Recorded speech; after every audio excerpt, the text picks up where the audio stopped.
I got my first job when I was in 10th standard. No contract, no email ID, no experience. And on top of that, I was scamming people and I didn't even know it. Welcome to Corporately Speaking, where we decode people, power, and politics at work. So, our school was off for the summers and we did not have much to do. I figured, let me do something interesting and different this year. I went the old school route. I opened a newspaper, saw the job section, advertisement for an ad for a call center. I honestly did not know what a call center is, but it sounded interesting. So I went to my mom and said, Can I do this work? she was kind of surprised and also super shocked. I said, I don't know, I just want to try something different. So I applied to a walk in interview with a physical CV in my hand. I sort of convinced her by saying that, hey, I'm only going to be here for the summers. You're probably not going to even have to pay me a salary, just like a stipend of sorts. And if I get any sales done, it'll be good for you because I don't think I'm going to get any incentives on that because I'm just here for a month.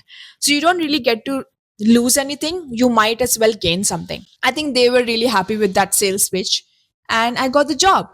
Over the next few weeks, I had the best time. I was actually able to generate sales. I got to know this like way later where I finally read it in the news or heard from someone that they had closed the call center down and I didn't know why. We used to call people in a different country. We had to sell them a software to clean their system and to make it virus free. Weird part about that was there was no virus at all. A lot of people abused us because they got to know we're Indians.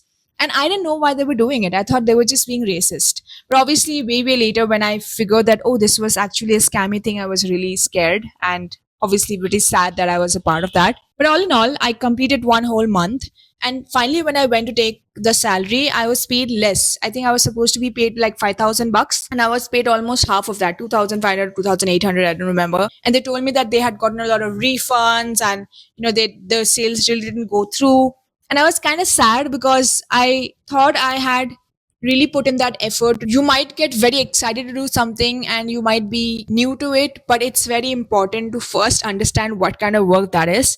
And second, to also understand that you have to have things in writing. My other friends went ahead to work in other call centers when they were in college, but when they would come and tell me all those stories, I would already know it because I did it in school. I just felt really good that I was able to trust myself and push myself to do something super unique. And hey, how many people can say that they work for a scammy company? So to conclude, get everything in writing: offer letter, salary, incentives, everything. This doesn't make you suspicious, it makes you smart.